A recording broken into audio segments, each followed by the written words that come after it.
So here to give Tech Forum 2017's keynote address is Hillary Frey, an editorial consultant and strategist from New York City. In 2016, Hillary ran Matter Studios, an experimental talent incubator and events production company spun off from the award-winning long-form digital magazine, Matter. She has worked in books and news, running digital newsrooms at NBC News, Yahoo News, and Fusion, and book sections at Salon.com and The Nation, America's oldest political news weekly. I am an editorial strategist, but right now I'm working at the Huffington Post in the US. I work for the editor-in-chief, Lydia Palgreen, who just came from the New York Times, where she ran the global expansion. And I'm sort of her fixer. I do lots of things there, recruiting, strategy. Thank you very much.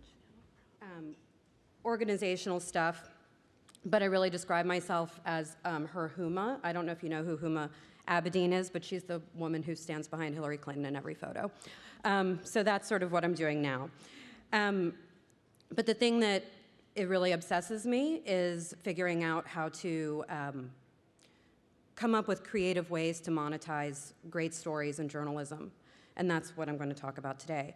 I'm personally obsessed with figuring out how we can actually make money through great storytelling, in whatever form it's delivered.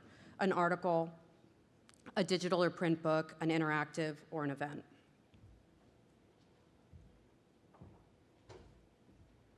Or maybe all of those things. I think if we can figure that out, then I would like to determine how we give a good, fair chunk of that money back to the author or creator or filmmaker, whoever had the idea in the first place. For journalists like me, this is obviously an urgent concern because unlike book publishing, the business model has changed dramatically and irrevocably over the last 20 years. We've toiled away at our newspapers and magazines and then our websites, and we gave everything away for free on the internet, and now we have to figure out how to take some of that back. And as much as I love editing and writing and working with writers, this is my most urgent concern. It's so urgent that I co-founded a company to try and figure it out. That company was called Matter Studios. It doesn't exist anymore. We closed up shop early this year, and that's a story for telling at the bar, not right now. But during our short existence, we learned a lot about how you can and cannot create a new business model outside of traditional publishing to get work from great writers out into the world. We were focused on the idea of creating reactive, zeitgeisty works that were too short and too timely for the publishing industry to want to take on, and that would also provide an exciting opportunity for writers, especially new voices. So that's what I want to talk about today. First, I'll explain what Matter Studios was. It's a little weird and it's a little complicated, so bear with me. As was mentioned, we started with Matter, the magazine. If you know what Matter was, that's great, but I'm sure a lot of you don't. It was a long-form publication that was digital only.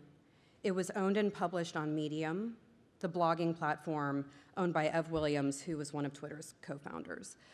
Essentially, Matter was the flagship publication of Medium, even though Medium was more of a broad platform for all voices than a publisher specifically. This created a lot of confusion for Medium that they're still trying to sort out, frankly.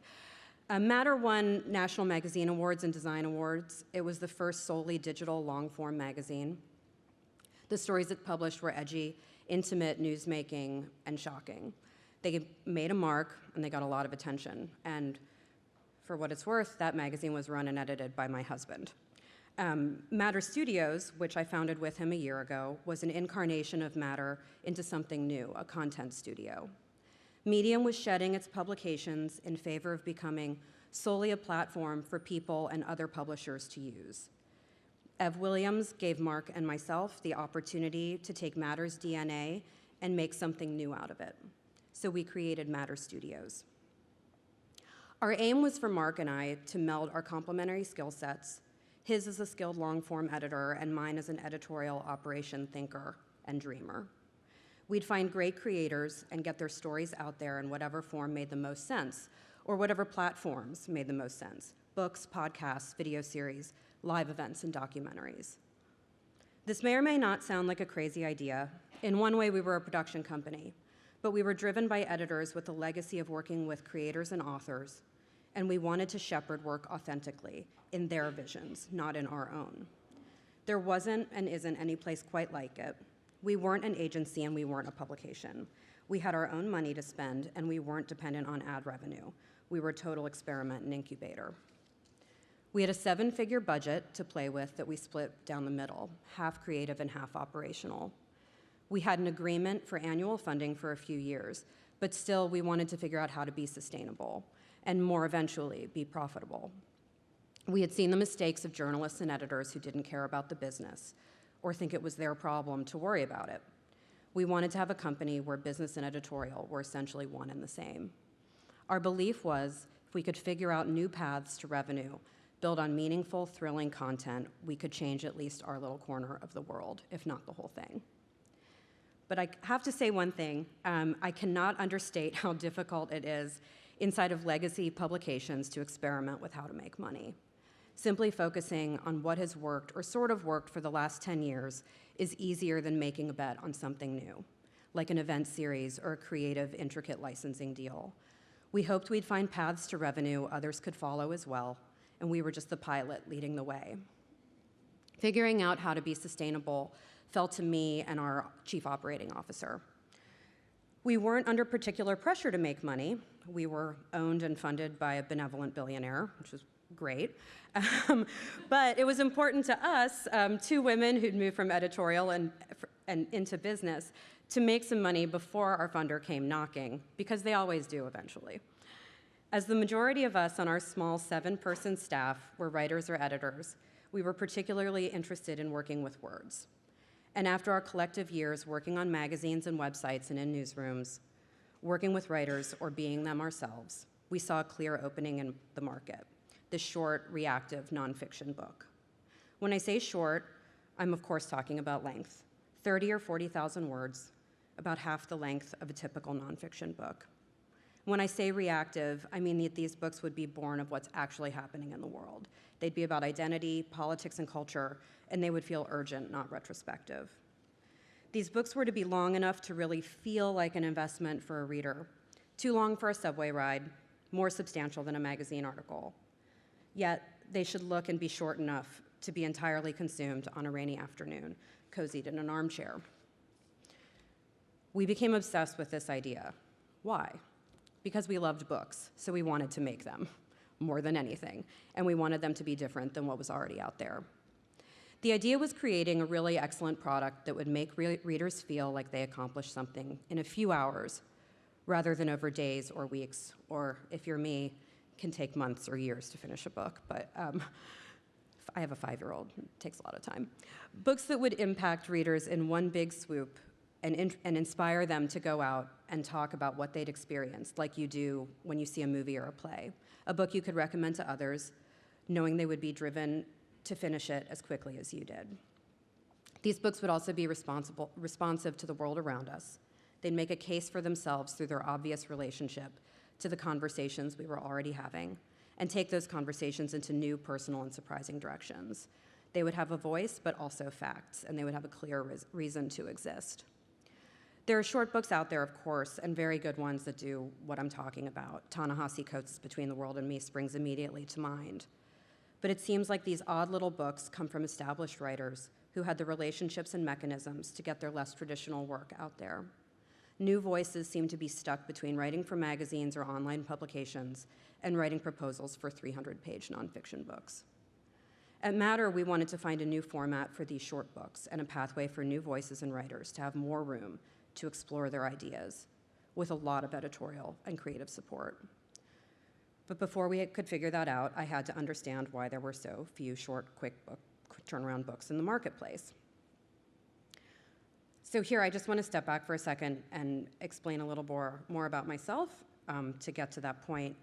I moved to New York 20 years ago, days after I graduated college in upstate New York, to work for a literary agent. I got the job through a professor of mine at Skidmore, whose agent needed a front desk person. I interviewed my senior spring, and they held the spot for me. I made $19,500 a year, and I thought I was insanely rich. I knew quickly that I was not rich, and I wasn't going to be an agent either. I wanted to be a writer. Agenting others' work seemed like a killer of my own creativity. So I quit after a few months, and I took any freelance work I could find. I ended up in the advertising department of a small magazine called Lingua Franca that covered universities and academic life.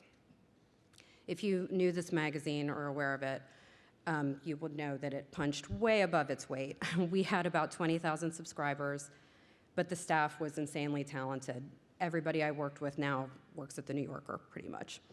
I learned sales and production, and I put on some events, and I touched everything I was allowed to so I could learn. Eventually, I wanted to find my way back to editorial, so I applied for a job as managing editor at Farrar, Straus & Giroux, and I was offered it. It was mostly a production job, but I was thrilled. And then Lingua Franca made me a counteroffer, and I stayed and became their first editorial assistant. This is very granular, but I want to show you how obsessed I've been for so long with book publishing and with books. A few months into that, we shuffled some things around, and I became the managing editor. And from there, I went to edit book sections at The Nation, at Salon, and the New York Observer. I had found a way into books that allowed me to write as a critic and read as an editor.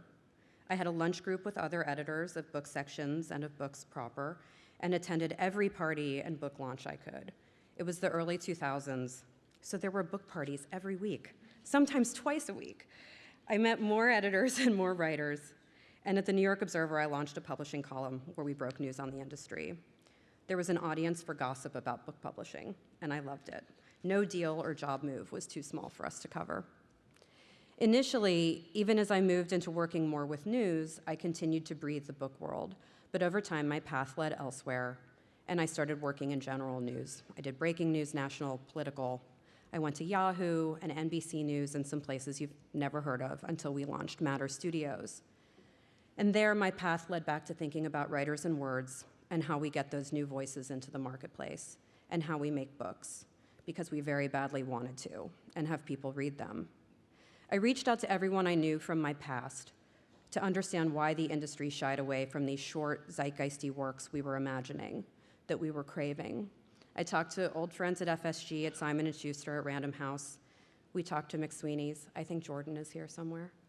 It's very helpful. Lapham's Quarterly, Nation Books. Many people said, talk to the guys at Melville House. They know everything, but we weren't doing reprints. What I came to understand, and it didn't take a rocket scientist to explain this, but it was useful to hear, was that the numbers just didn't add up. To command the necessary price that would make all of this worthwhile, the books had to be bigger, longer, more substantive. This is just how the pipeline worked. The cost benefit on marketing, publicity, and everything else it takes to get a book to market successfully didn't make sense for short books.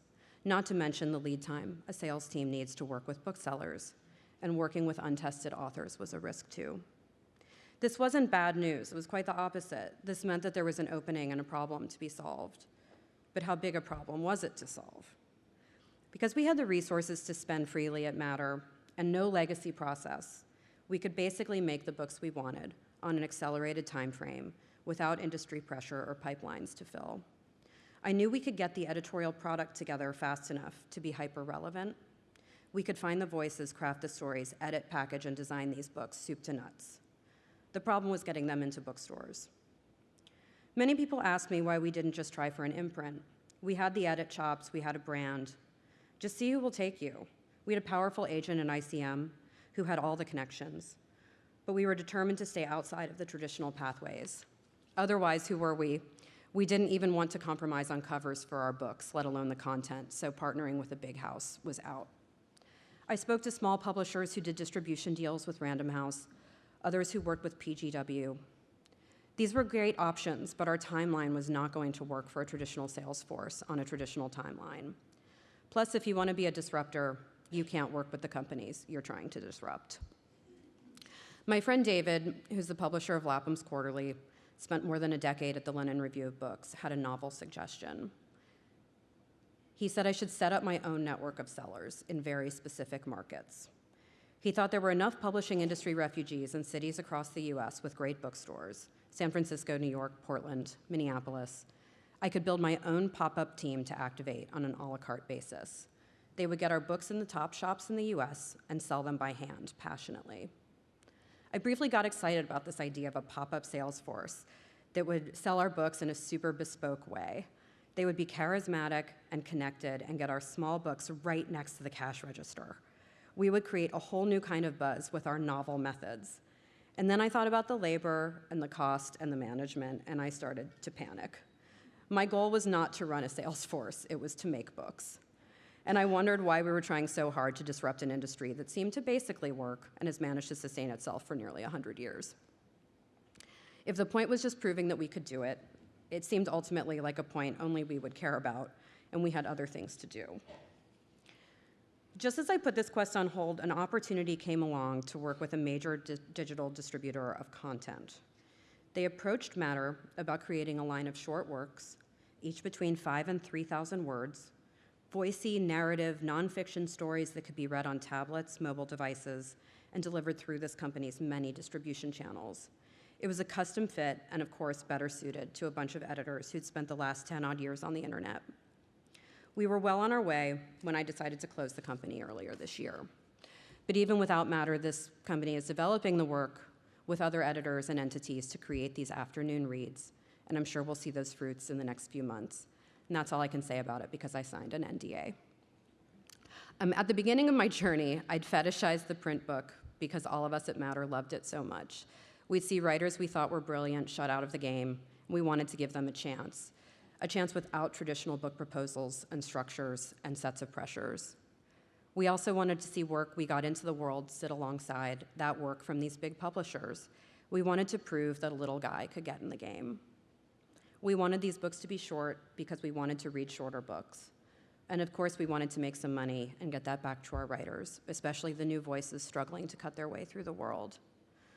But of course, I'm walking around Toronto with a 400-plus page Mary Karr memoir in my bag. I have a PDF for my best friend's upcoming FSG book about Turkey on my iPad. So while I continue to obsess over these shorter books and how they can exist, I'll be content with my very traditionally published books in print as long as I need to be. Thank you.